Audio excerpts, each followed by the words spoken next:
Well, thank you for that really, really lovely welcome. I'm here against the protest of my mother, who thinks that being a good Pakistani boy with a medical degree, I actually ought to be working in a call centre. Which is weird, because we're Indian. My father, on the other hand, has got a contrary view. He still thinks I'm shit, but he doesn't think you have to be good to be successful. And you know, he has a point.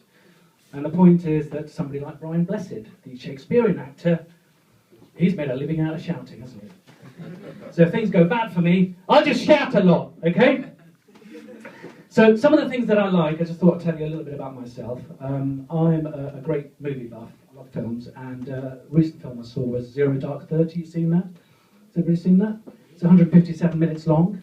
And it's about the American hunt for Osama bin Laden, point to the sole American here, and the fact that it took them 10 years to find this man.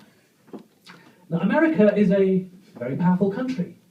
It's got a huge armory, it's got superb technology, it's got drones and satellites that can see things like a postage stamp on the ground, or a postcode in a letter, or a text if you're actually texting. That's pretty powerful, isn't it? What concerns me about this is that it took them 10 years to find a man with a bounty on his head. Now, if you can read a text, how fucking difficult can it be to find a man with a chocolate bar on his head? So a little bit more about me. My parents think that I should admire my heritage, because I'm Indian, as you know, and learn about the history and things like that. And one of the things that I googled, using my knowledge of computers and whatever, was that the most famous person that I could think of or I could find was Mahatma Gandhi. Very, very famous, admired by very, very famous people like Barack Obama, Nelson Mandela, Martin Luther King when he was alive, Claire from Steps. And the reason he's famous is because he was really into non-violence. He didn't think there was any point in fighting for something when you could actually make non-violent protest in order to get this kind of independence from all the Brits. You like Claire from Steps, don't you? So do I.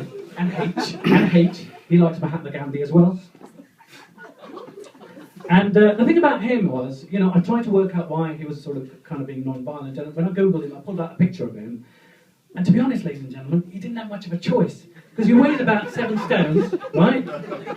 He wears glasses, sandals, and a loincloth, right? Not the sort of guy who works out in the gym, takes his protein shakes, that kind of stuff.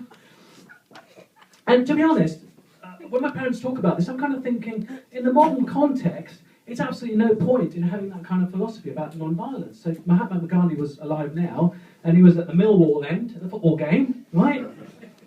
And the Arsenal fans were shouting, "Who are you? Who are you? Who are you?" He'd just be saying, I'm Mahatma Gandhi. I like non-violence. You're going to get your fucking head kicked in. And he goes, well, why don't we sit down and talk about it for a while? Well, that's like the only bit I've got about Mahatma Gandhi. I'm going to move on to something else now. So I want to talk about, everybody was around when the Paralympics were on. I think they were very, very inspirational. I saw a documentary the other day, and it was about how blind and partly sighted people actually enjoy all the things that we do, like going to the football game, which is great. And there was a story about these two guys who go to the football. One is partially sighted, one is blind. They go and watch the football, kind of watch it. And one thing actually... So I don't mean to be rude if there's any blind people in here, because I'm sure you can enjoy comedy as well. But one of the things I thought about is how do blind people know when to do the Mexican wave? Right? This is how I think it would go.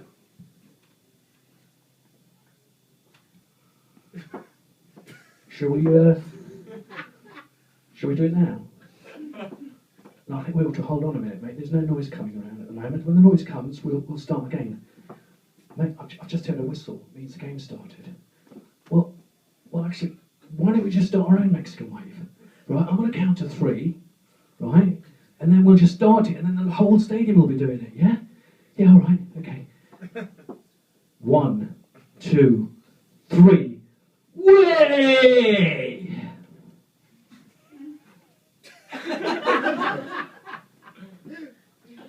And I'd just like to apologise to the viewers at home who saw a couple of idiots interrupting the 1 minute silence for the Hillsborough tragedy. Yeah, you're right, Barry. And look, I think the stewards are going to come in there and going to take them away. Yeah, I think security have dropped a ball there as well, because it looks like they managed to get a couple of sticks in as well, and I think an attack dog. Yeah, Martin, I actually think that they've had a couple of drinks as well. I mean, I don't think those sunglasses are going to hide their identity too much. Oh dear, and one of them's fallen down the stairs. I just want to finish off on something that's really good that's happened to me. I'm getting laid loads, and the reason for that is a friend of mine actually told me that 4 words. He said sex is about chemistry. I took that on board. I find that Rohypnol does the trick. The only problem is I keep waking up in strange places with a sore ass. My name's Bassi. Thank you for your time.